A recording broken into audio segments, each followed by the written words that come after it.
Going down the staircase of the Merchant's House at the West George Street side of our building, this stained glass window represents the meeting on 6th February 1605 at which the Letter of Gildrey was produced. But what is the history behind it?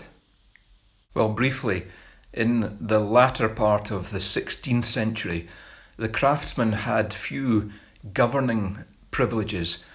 Most of these went almost exclusively to citizens of merchant rank.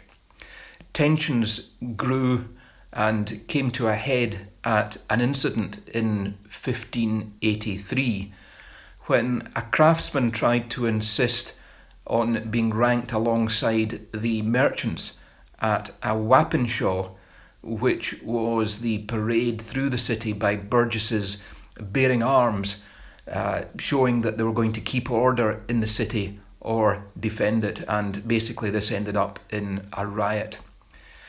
Eventually the question was put to arbitration, the result of which was the Letter of Gildrey, which was approved and sanctioned by the town council on 16th February 1605 and ratified by Parliament in 1672.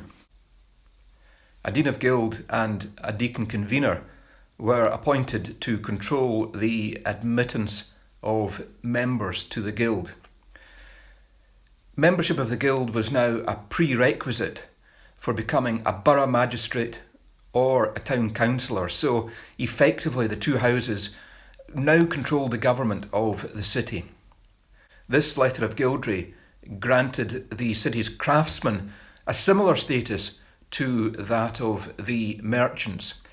According to the ruling in 1606 of King James VI, there were to be as many craftsmen as merchants amongst the town councillors, but in reality the provost for the next 200 years was always to be a merchant. Therefore, the merchants had a majority of 13 to 12 on the town council. Importantly, the merchants and craftsmen had become the ruling elite in the city of Glasgow, replacing the church. To me, it sounds archaic, but under the Letter of Gildrey, every mature Glaswegian knew exactly where he stood in terms of the town society. But perhaps more importantly, the Letter of Gildrey still forms the basic constitution to this day of both the Trades House and the Merchant's House.